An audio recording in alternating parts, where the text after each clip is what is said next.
This is Your Other Brothers Podcast. Sorta.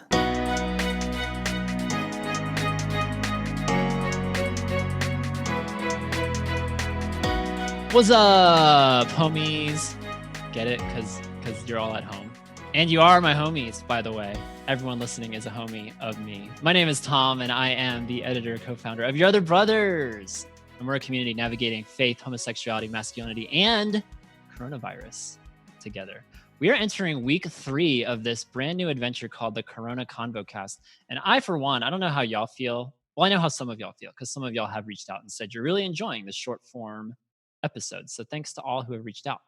But I'm just speaking for myself. Even if everyone hate it, the world hate every episode I put out, I will follow this passion that I have of connecting with various members of our YOB and YOB-adjacent community. And so after 2 weeks, I've had a great time connecting with all sorts of people. And entering week 3, we've reached the bottom of the barrel, y'all. We're recycling the well, and we're going back to our very first episode's guest, our premiere episode featuring the one and only brother of Jacob, Nate Baranowski. What's up, Nate? You're back. That was a type of introduction where I was excited to come back, and now I feel like did I you really made it feel like you really had to pull out an old dusty guest. No, I'm going to be honest. This may hurt the feelings of some of our other guests. I've been looking forward to getting to talk to you again. I just didn't want to come across as, oh, he's talking to Nate again. Does he have no one else to talk to? Oh, you were couching it for those who said, oh, I don't want to hear another ConvoCast with Nate. I understand. You're trying to Right. play both sides. Right. I'm playing both sides. It's what I do best. Got it. I'm a peacemaker. I'm a mediator. Yeah. But no, it's good to have you back, Nate. It's been a couple weeks now. We're a couple weeks further into the plague. How are you holding up? I am doing great. I made a schedule today for myself because it is a work day. So I have a sheet of paper with 9 to 5 today. I am filling up with productive/work things. So I love making lists, and you've included this podcast. This has this time slot right here. So I am so honored that you would consider this. I'm excited for it. Or whatever you I want to shaved my head today, so I have a fresh new bald head. Did you really? Yeah. Okay, yeah, you fresh. did. Tom, I had a question for you just right off the bat. Every time I've seen my you, head is not shaved. It is about shaving though, because every time I've seen you, your facial hair has been at a drastically different length. So at some point in time, you were growing out a nice full beard. Then you went baby smooth, and now you're rocking that Hollywood stubble, very Chris shadowy. Pratt action hero stubble.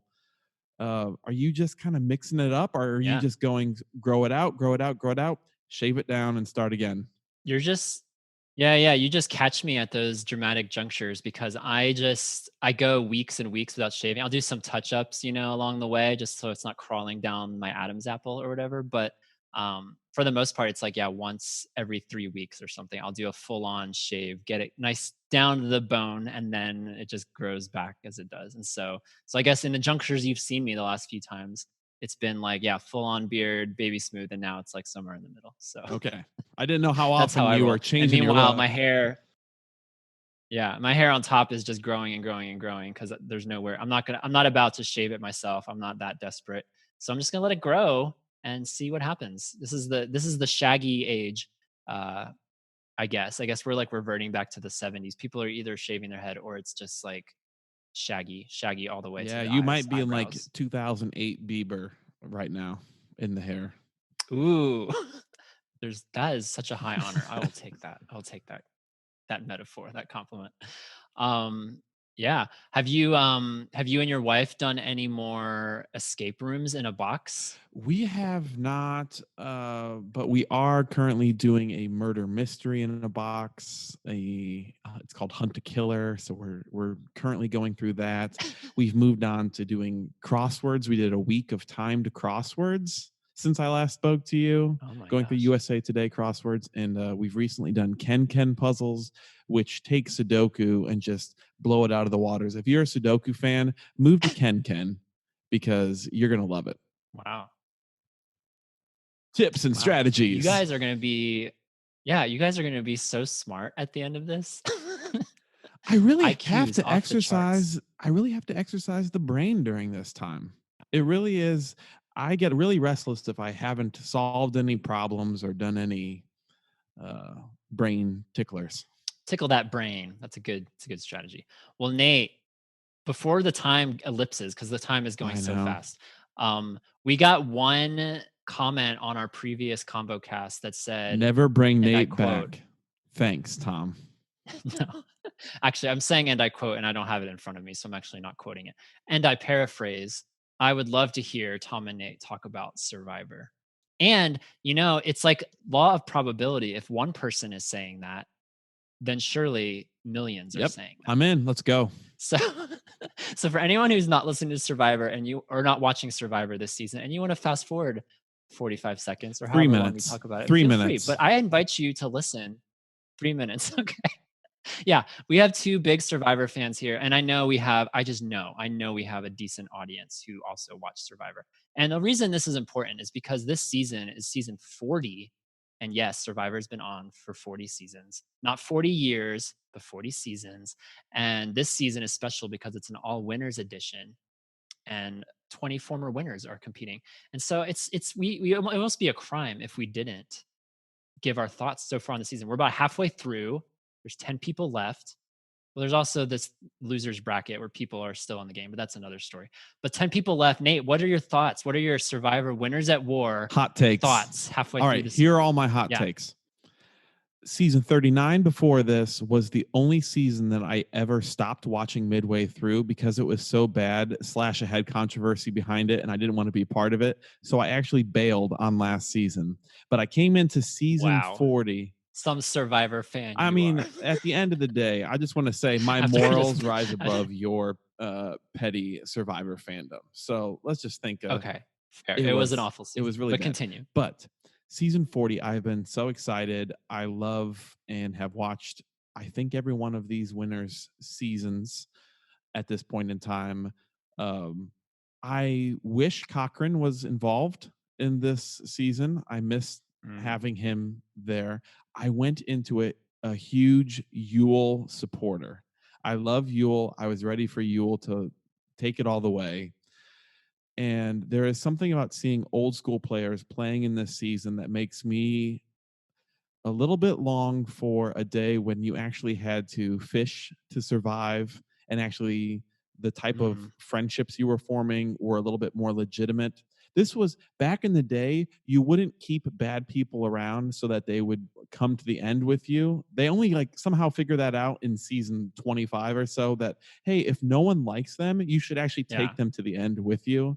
And nowadays you can be, even though they're making your life miserable, and everyone back in the day in Survivor, if someone was making the camp life miserable, you just voted them out just because you didn't like them.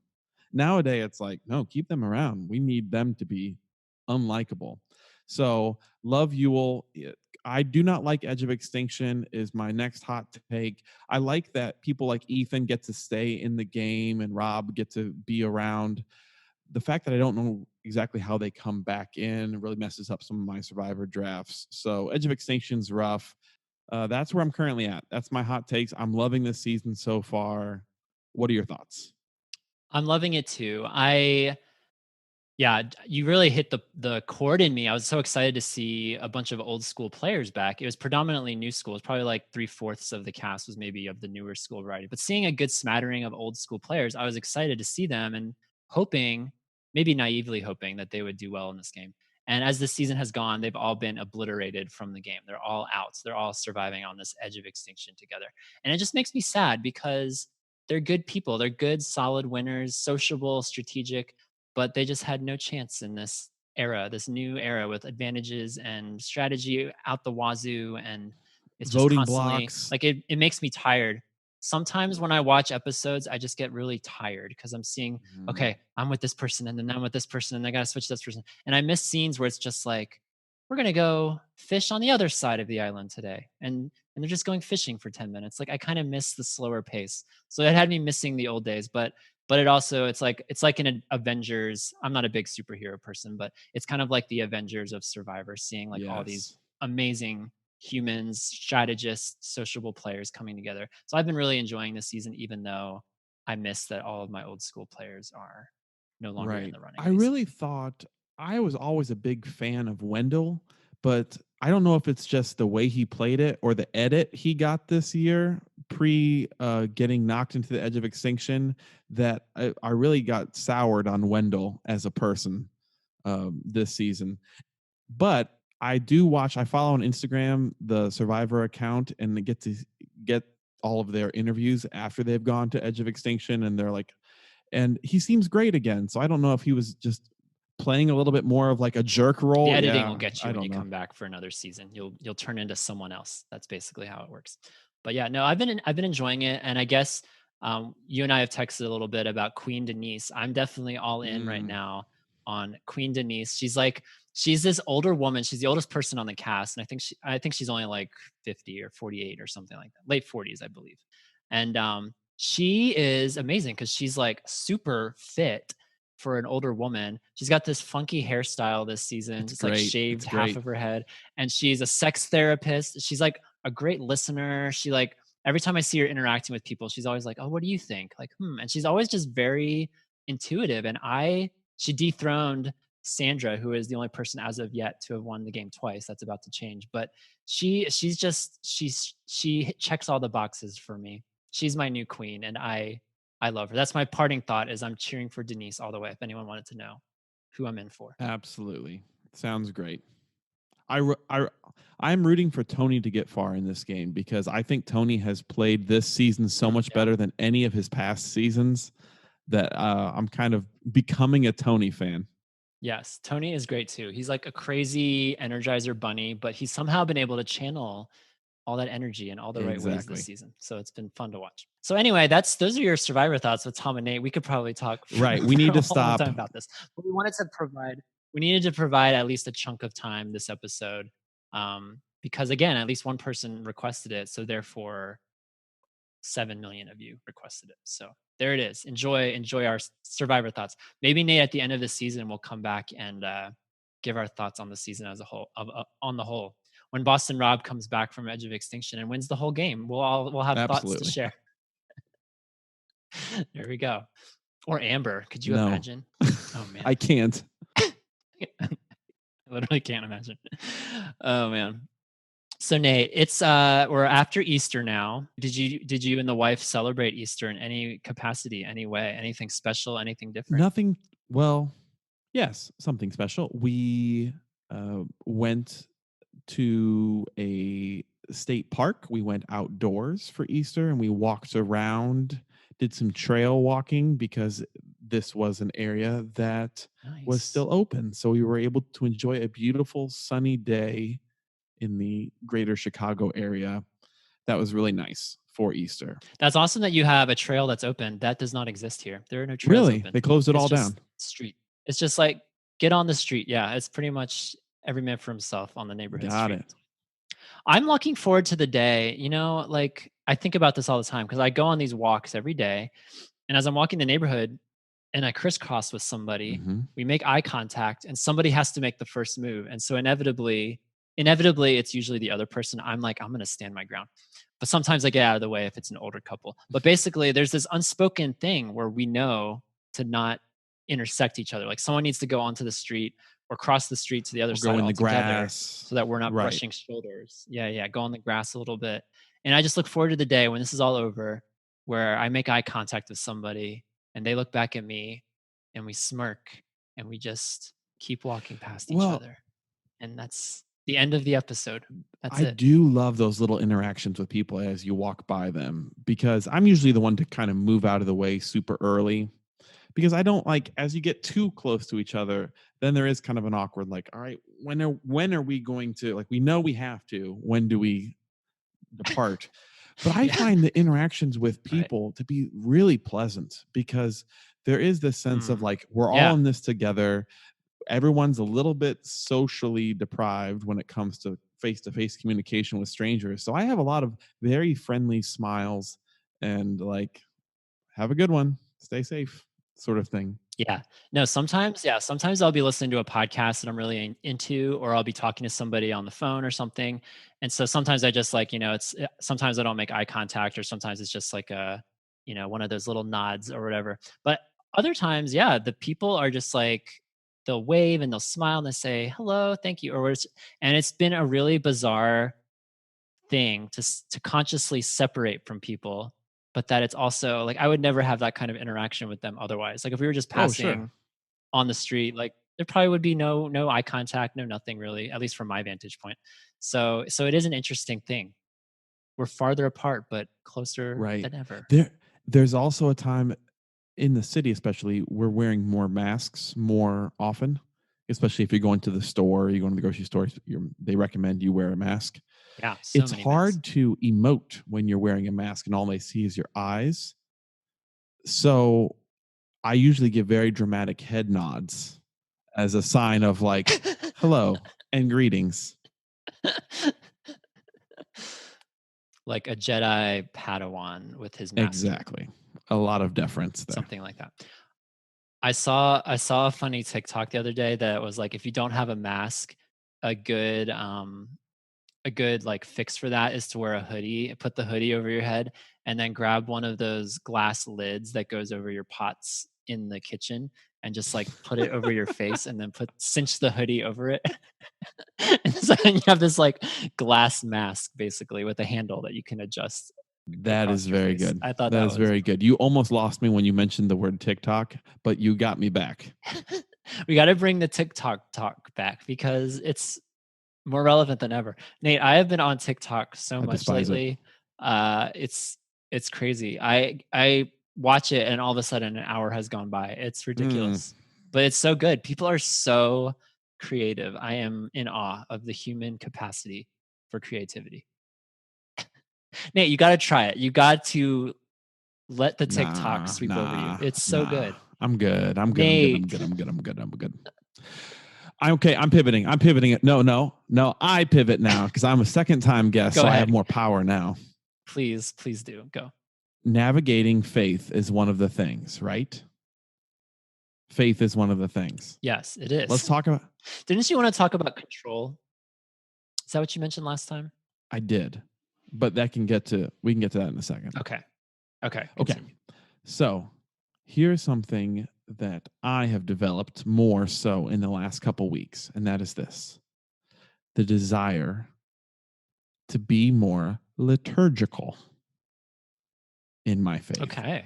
I am from a Protestant, very what's the is the opposite of high church just low church? I'm from a very loosey goosey as far when it comes to like Uh-huh. church I traditions got and you. liturgy. I have desired to be much more liturgical. So like I was even thinking about writing up some like uh, call and responses for prayer, writing out some prayers, like reading a little bit more, becoming, I don't know, just becoming more like structured in the way that I practice faith.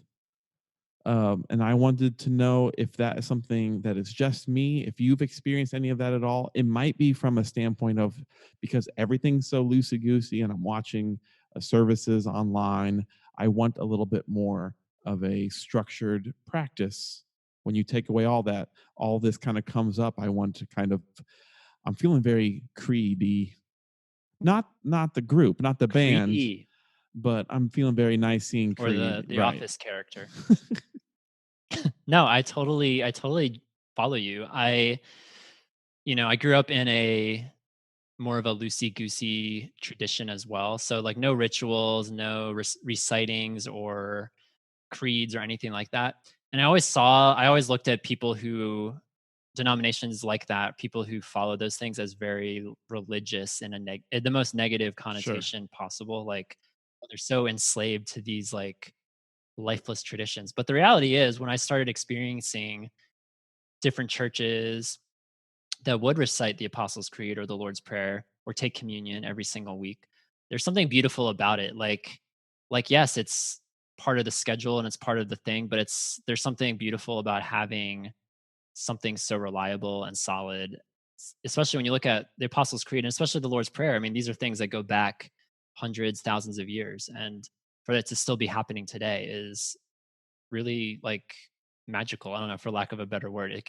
It's beautiful to have. For me, it's beautiful to have a mixture of both. It's good to have spontaneous worship and room for the Spirit to do whatever He will do, and then also to have that structure and that routine as well. Right. Like I've found so much life in that the last few years. So I totally Because feel you having there. those traditions and those I don't what are they called? Having those little things that everyone's doing, and even if you're at home, you know everyone's doing the same thing.